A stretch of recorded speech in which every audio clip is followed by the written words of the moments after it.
Welcome back. So those of you who are in the chat, I hate everything about this conversation. Casual Campbell, you won the raffle. Go ahead and hit me up in Discord. I just dropped another bomb on Ronin, and he's processing that. So we are talking about plot twists and all things in between. Just spilling tea. Just what? So if you guys have questions, go ahead and tag DM Crosolo in the chat, and I will get to them as soon as I can. If I missed any, please repost them. So we're talking about plot twists. Wants to hear the bomb. Oh. No. No, it's a... we were responding to what the chat was saying about who Anna might hook up with. And I told Ronin that the person has probably already been kind of described in other shows, and then it clicked. I also want to clarify to everyone that Anna's never hooked up with anyone. That's fair. Yes. Anna and Thegan never were intimate. Yep. Why do you think he was so angry? So circling back, we are talking about plot twists. So thinking about plot twists and things. So what are some ideas that you've never tried before that you'd like to try that you don't want to like spoil for anything that you're doing in anything current? But what are some ideas for plot twists or plot for someone else who's looking for a plot twist? Like, what are some good motivators or activators for that? Dang it. One of my favorite twists is happening in Far Realms, and I can't say a dang thing because they're sitting in this talk right now. Oh. Dope. Oh. Do I get to experience it? Oh, I can't wait. Far Realms, the stuff, and the cool thing, that's something I'm excited about in general, is the way that Far Realms is structured. I get to have lots of those, like, little plot twists, and Far Realms is all going to build towards a bigger story, but little pieces, so you get to fit everything together. So I get to play with a lot of that, and then, especially if I have people that want a recurring character on occasion, I can do lots of fun things with that. So some of the best stuff I've ever written is getting dumped into that, and so like all of the stuff that I'm like really psyched for is all like right, because I like but it goes back to like working with people's backstories still, like that's still my ammo. People give me backstory. Oh yeah. And I'm like, yes. I'll tell you one, and it's so admittedly it's cliche, but like I'm a huge anime fan, and like the sort of dormant secret power hidden within sort of plot twist things I love. Like I just really like those things that you discover at some later time that you were, you know, descendant of whatever XYZ. I enjoy those, but that's just my sort of anime roots. My favorite plot twist that I have written is to be discussed later. I am in the same boat as Taryn. I cannot. I mean, NDA. obviously... You guys are so helpful. NDA. Okay. Sorry, it's really good. Speaking of one of the favorite ones that I guess, I mean, there was one that I was building towards, and then like COVID kind of shut that all down, and so that campaign's kind of dead in the water is like kind of what I've accepted. One of the twists I was working on for that was and one of them, like a quick one, was like one I was building up towards was one of the characters was related to one of his character from the old campaign, and he hadn't figured that out, which was something it was going to be very rewarding for him because it was a really like he was very attached to this character. So letting that be, oh by the way, the reason you have these things is he was like he's part sorcerer and he doesn't know why, and I was like, so I was gonna play with that and give him that reward. That was the one I was really happy to do. And another one is, I can't say that one because that one might come back. The other one, yeah, that's a big caning thing. The other one was this character was looking for her sister, and I was definitely going to let her find her. But there were some fun things I was gonna do with the state of her when they found her, and kind of twisting things, and of like it wasn't going to be exactly what they thought it was, and there was definitely like hags involved, so there's some weird illusory stuff of like, is that really your sister, to the point where they're like questioning, like when they're going to rescue this person, like, are you rescuing the right person? And like making them, like putting them on that edge of them going, oh my gosh, like we can leave them, but then what if that, like just putting them, and I never got to do it, and it hurts. Yeah. It does. So she fully consented to all the pain, by the way. I can't say. I know. I can't say. So speaking of it hurting, so let's talk about a twist that you had in mind, that you had mapped out, that you had done, and either the players, it just didn't hit home, like it fell flat, or you just never got to it. Like they took the story a completely different way, and there was no way for you to loop the story back. Nothing's really popping out to me for that. There was one where they had gone to a Triton city, and just the way that they played, like role played this encounter with the queen of this city, who was one of the NPC's mother. It was like this whole thing, right? And they got to her, and they're like, they knew she was a jerk, but like the way they RP'd with her, it just kind of threw it, like certain things off, and so the reveals weren't as like cutting, I guess. It didn't get to have the emotional impact because they were mad, like they weren't like being cordial, they were already like ready to go. So they're like, the way that they role played it, and then like as it was just like, then they start like talking crap back and forth, you know what I mean? And it didn't get to be as cutting, and so when it was revealed that she's actually been killing, like because she's like super freaking old, she's been like capturing and killing all of the dragons in the region, they were just like, it didn't, like when they found that out, it was supposed to be this whole thing because there's this whole dragon graveyard, it was really morbid, and it didn't do what I thought it would at all. Like they were supposed to be kind of like, haha, we're gonna change the world, and instead they were like, let's kill her, okay, cool. And I was like, and you guys as DMs, I'll sort of pose a question. No. Can you guys sort of reskin, like if you do it and it doesn't work out, like you're just like, he has dark hair, never mind, I'm not going to do it now. Like you clearly didn't put it all together, so I'm gonna put this back in my pocket. Like, can you just? Well, it depends on your DMing style. So sure. Those of you who have seen other things, when I talk about it, like I have the world built out and I have the plot points somewhat picked, which is why, you know, when I think it was Ferrix was teasing me that the Good Buddies totally broke the game. They got to the Artificer 2 sessions before. They hadn't. Right, because I don't have any hard story beats. Right, they might get there sooner than I would think they would get there, but in no way does that break my game. That being said, there's a lot of times too where the players will go a totally different direction. So you take that cool idea and you put it on that shelf of cool ideas, and then when they get somewhere where you're like, your brain is always going. You know all the ideas you have on that wall. You're like, ooh, this would be a really good time for this. And then you insert it in there, and then boom, it feels like it's part of the story. Yes. So like the journal that Nafika found, is it?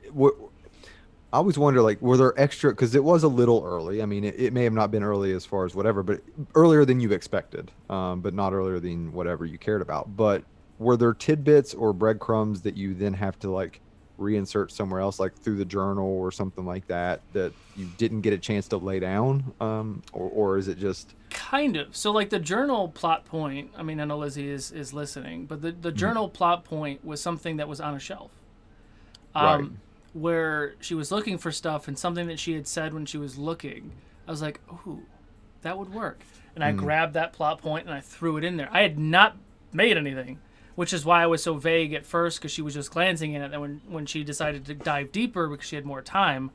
So it's those kind of things where she was like, I really want to sit here and look through this book. I'm like, cool, there's an encounter about to happen, right? So that would keep her from diving too deep into it, which would give me time to prep it. Yeah, right. So there's a lot of tricks you can do to... it used to happen all the time. GW would ask what the fucking, if you say that there's some guy playing the mandolin in the background, if you don't give that guy a name and just like a little thread of story, you're fucked. Because the second that you say, you give anything specific about anybody in the world, you better have something to back it up. Super suspicious. Well, what's he up to? But the point is what songs he playing? If the DM says it, then it's important. So if I'm painting this picture and I said there's a bunch of patrons, but that's the point. It is or it's not, but it's enough. Yeah. It's enough to give you the description. But if you're like, it's a tavern full of patrons that are drinking and eating and playing music, great. If it's a tavern of people that are eating and drinking and there's a guy playing a mandolin on the stage, I just focused on that guy playing the mandolin. So now I have to make sure that if they're like going to go for that guy, guess what? There's some bard on my shelf of crazy shit that I can grab and throw into. It's like the other day on Realms when Eddie was looking at the doors or whatever, and you're like, they looked at 2 doors each, and then the 5th door, which was a little different, and everybody's just like, what? Like, it's different? Like, how? Like, I think I said, and that's the door you go through, or you ignore, because clearly the DM wants you to go I'm glad you brought that up, because when I designed that room, like me logically, like solo, if I was playing the game, like fuck that room, I'm not even touching that room, because that room is different than everything. I'm like, okay, we're going downstairs, we're leaving. We're out of here. Or we're not going to stay in that because I really wanted them to go in that room because that was the elevator room, right? So like, I didn't you say things, you're like, shit, I made this too scary or too independent, right? I should have just whatever. Because in theory, it could have been any of those rooms. It didn't have to be that last room. Right. So a better move as a DM would have said that all 5 rooms were the same, and in my head, whichever room that they decide to camp in is the elevator room. Yeah, right. That's one of my favorite things to do to players, though, is like you tell them these 3 totally different options, and then whichever one they choose is the right room. You let them I've done that so many times. Yeah, you let them puzzle over it, and then you do that. Which way do I go? Which way do I go? It's both the same. Yeah, my other favorite thing to do is that happens a lot in tunnels too. Do you do left or right? Right. My favorite thing to do is to trap them somewhere and then describe the scary. Like an old abandoned house in a snowstorm. I did an old abandoned shack in a thunderstorm. I did a Lehman's tiny hut in a Arctic hurricane. Yeah, I know. Well, technically Kai did. That's fair. That's fair. But yeah, no, I mean, you can ask that's one of my favorite things to do is like make it to where they don't have a choice but to go into the clearly bad place, because like if we don't go into bad place, badder things will happen.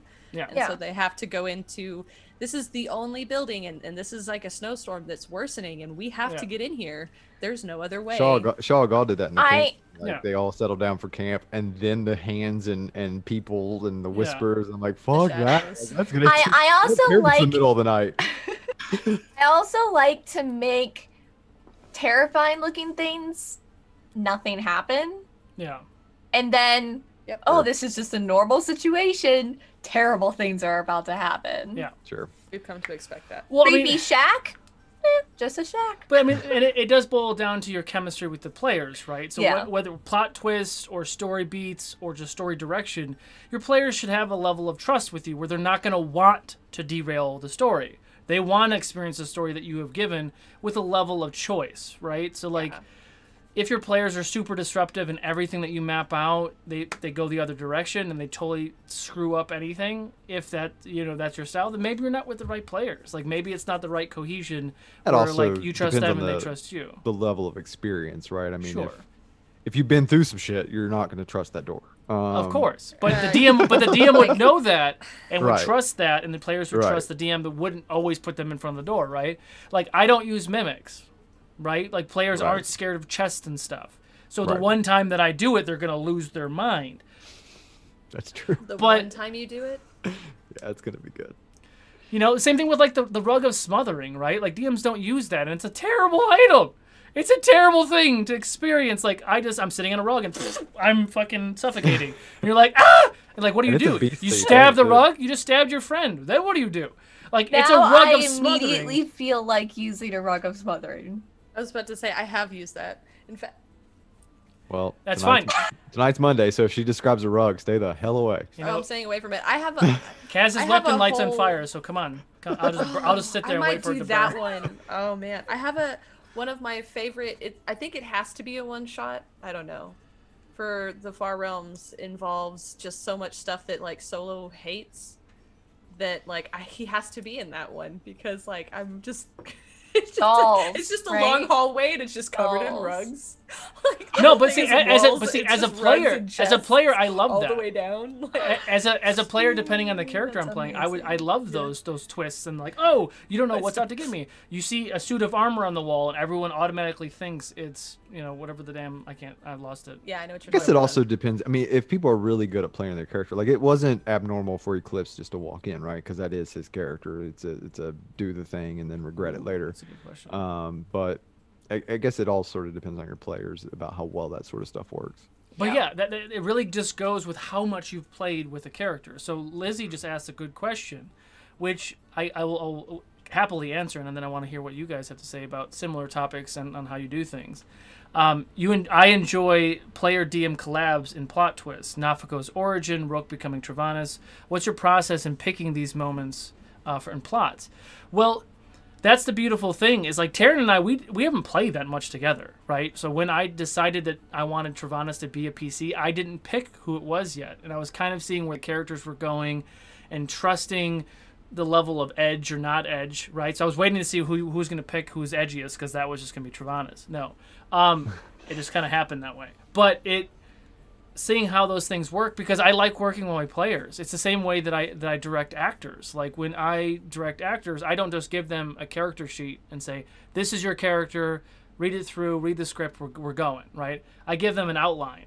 This is your character, this is where they're from, these are some plot points in the story when we're doing like a short film or a feature, that bring yourself into it. Because if it's a collaboration, then the players are invested more. So when I think about a big bad like Bo being Ted the Fighter, Bo put himself into it, and you saw that on screen. You saw the emotion when he was like, yes! And then later when he was sad, you actually felt bad for him, except for GW. He didn't feel bad for him at all. But everybody else felt bad for Bo, which is a good antagonist. If you actually feel sorry for the asshole who just murdered all your family, you're like, damn it, why do I... Yeah. Why? Oh, good writing. Damn it. Like, so those are the things. So when you collaborate with people, it makes things that much more juicy, right? It's like the twist with Thegan. We collaborated about Thegan's, jailbreak, and he was very emotionally invested in it, and then we flipped the script on him. So, like, that was a plot twist within a plot twist, within another plot twist. So then when we turned it on him, he legitimately was shocked, which was beautiful. Yeah. And I'm glad he still talks to us because he's my writing partner. I was like, he'll never play WoW with me again. No, it's fine. It's fine. I hate you all. Yes.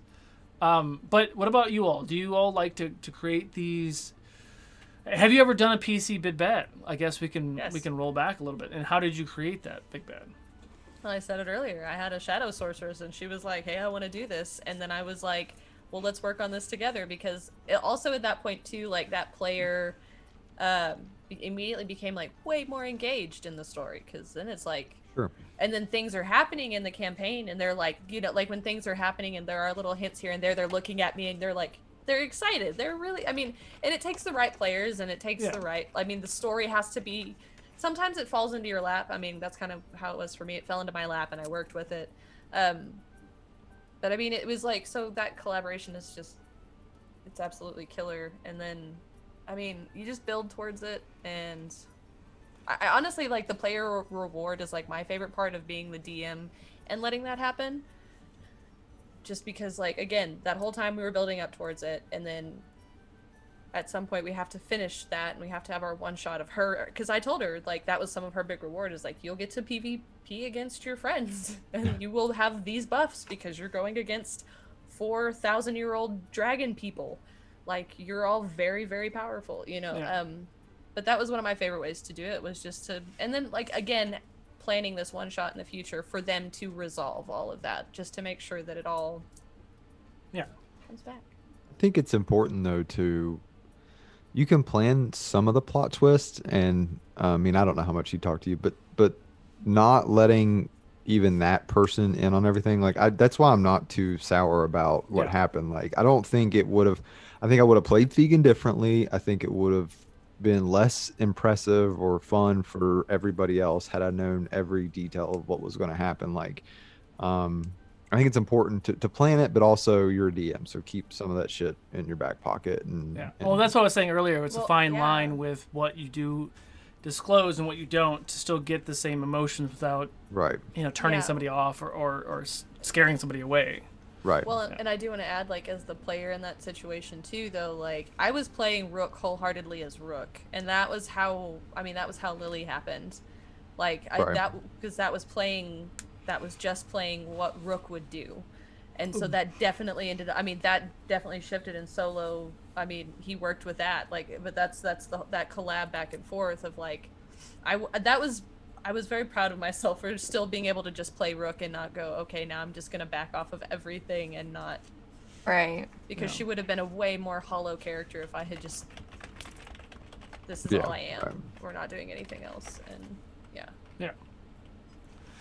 Anybody else have any questions in the chat? Do any of you have any questions for anyone else? Anybody else? I don't have a question. I just had a thought that Anna still has the sending stone that Thegan has. She's just gonna send cuss and words, I hate it. Yeah, it's happening. You just get a bunch of You're gonna get 2 a.m. phone calls. I'm so sorry. Yeah, just wait until someone else answers. She's gonna give it to some demon. Like, it's Travanis of like, hello, Thegan. Oh my god. Get out of my life, bitch. New number. There's just like constantly ravens tapping on your window for the rest of your life. My eye in my hand. Never sleeps again. There's just a raven constantly pecking. She took my eye in my hand. The other one took my heart. I got nothing left, people. I don't know what you want from me. Now I feel bad for Ronin, you guys. I don't. Not Thegan. I feel bad for Ronin. Love you, Ronin. Just so you know, Lizzie says to give the sending stone to her. Yep. That's good. I'll be able to track her that way. Do that.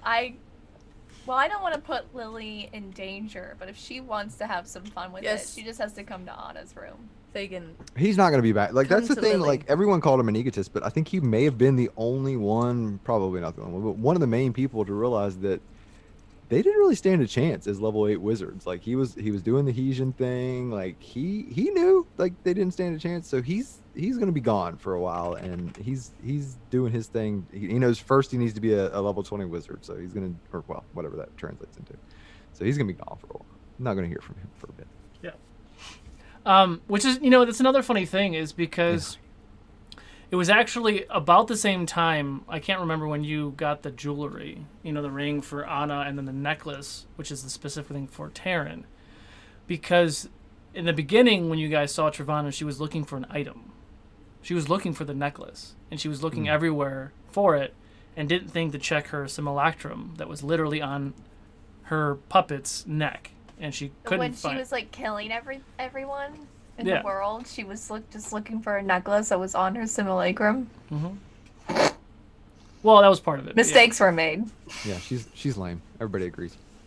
No, I don't agree with this. Anna really liked Travanis. There was other motivation. Those people were shit people. And they were. Was just they were. house. It was kind of like the Minority Report shit, where you're like, you're gonna commit a crime and kill someone in 10 years, so we're gonna murder you now. Like, what? And then she got kind of soft for a little while. Yeah. And apparently now she's been exposed to corruption magic, so we'll see how that happens. Should be interesting. Anna too. So what about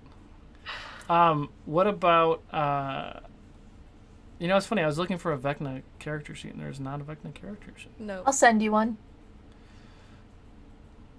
What? Well, I assume you have one. I just assume. Yeah, no plans. Just just in the DM binder. No big deal. Okay, so so any other questions for me with plot twists and wizards or realms, or any of you guys have questions about things that have already happened in y'all's show? Going to stay in touch with anybody at the school? Well, am I? Ooh, that's a question I just... What is it? Is Thegan... Oh, is Thegan going to stay in touch with anyone at school? No. I mean, so his plans are currently unchanged, right? So whatever Trayvon has offered him, but he's still got to do. I think he's powerful enough to probably defeat his clan, which he'll do. He still made a promise to Rook, so he's going to see if that's even real. So he knows about it and what that means. So he's going to track it down and try to fulfill that promise. Himian, I think, would probably be the only person that if he needed something, he would probably help, but otherwise, no. Yeah, it's going to be interesting because, without too much spoilers, like, think about the school's current state. They have the Hesian Empire that is very close. Whether or not Thegan is the one that that lets them find them, if they are constantly hunting them. So the whole purpose in their life, the Hesian Empire, is to hunt down and kill all magic users. They know that there's a school. The second they find it, that's it. And since like more than half of your faculty is gone, half the student body is gone, y'all got to get out of Dodge. So the unless y'all hide it, the school is going to be very patting down everybody for any of that shit to get rid of it. So there is no contact with the world of Ukador, which obviously for certain story beats. Oh, like sending stones? Like they're going to try. I mean, they can't stop you. But yes, like sending stone, like this sending stone you guys are talking about. They're going to be like, does anyone here have any way to... Oh, Anna doesn't want it. Yeah, so they're gonna verbally ask this, just so you guys can mentally prepare. But they're gonna verbally ask, and Anna wants to watch them destroy it. Okay. Hey, if they find my hand, could they give a ring or? Travanis has that. Don't worry. Travanis has your. I know. Hand. I'm just saying, if they got her, they're gonna pat her down too. I'd like my hand and eye back, please. Travanis isn't there. Sure, she is. Her girlfriend's there. She's got to stick around every once in a while. I pop in and out when I can. Winky face. I just wanted to bring Dianne. Jesus. Some of us have very active relationships at the college. I don't know what to tell you. That's right. Well, Anna did not. Okay. That's fair. True. That's fair. Some of us were more active than others. I mean. No, I that's actually going to be kind of an interesting moment. I'm really, I mean, also, like, one of the things I find interesting, like, post-plot twist and other things, like the falling action, because in some campaigns and stuff, like, plot twists are at the end of a campaign, too. So that is something that is a good thing to include with a plot twist, is that falling action. Like, at least give it another run so that your characters can process things, if that's how you want to end something, but like give your characters some time to process the trauma and the plot twists and the other things, because some really, really great story beats can come out of it. And it also lets those players and those characters get closure on stories, and Wizards has 15 of them, so yes. So what was I going to say? So we're winding down at the end of the show. So we'll do another quick round robin where people can find you and some of the other places they can find you. So we'll start with Taryn. Catch me at Velrook on Instagram. I'm gearing up to do dice things. I post pictures of my orange hair and my cats, and you can catch me today, Legends of Shao Gal. You should definitely come check it out because it's going to be amazing, and it's never awkward, and there's no such thing as innuendos in Shao Gal. I'm lying, come watch all of them. It's great stuff.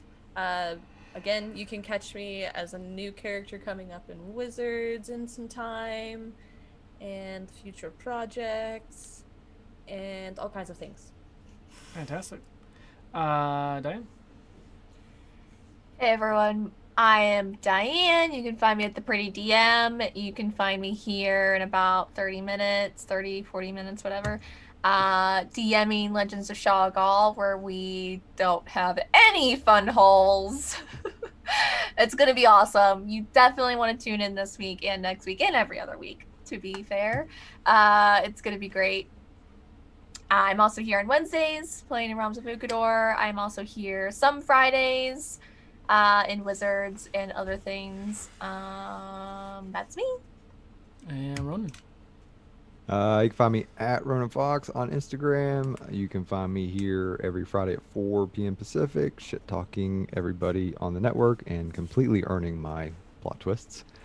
And you can find me as a new wizard whenever that happens, and a couple other projects that are coming up down the line here shortly. Very good. Very good. Well, thank you all so much for coming. I am Chris Solo. You can find me at DM Chris Solo on all social medias. I'm in lots of things. I DM the Wednesday show Realms of Ukador. I DM Wizards of Ukador, which we're taking a 3-week break, and we're going to come back that first Friday in February. There's some other new projects that are coming. I play Baranor in Middle Earth, Shadow in the North. Also be playing a new character very soon who does not like Van Hols at all and will not be appreciated. So he's a prude? Yeah, wait. I feel like Jinx would have. I'm not saying anything. That's amazing. That's the thing Jinx is going to ask. Yes, so we're going to go ahead and stop the stream here in a second. Go ahead and enter plot in the Twitch chat now. We're going to stop the stream for about 20 minutes or so. What? He said shit Twitch. Welcome. This is good gear up for Legends of Shogun. I'm not tired, guys. So enter plot in the Twitch chat. To enter in the Between Show giveaway. This stream will stop, and we will start it back up about 10 minutes before Legends starts. And we'll see you guys soon.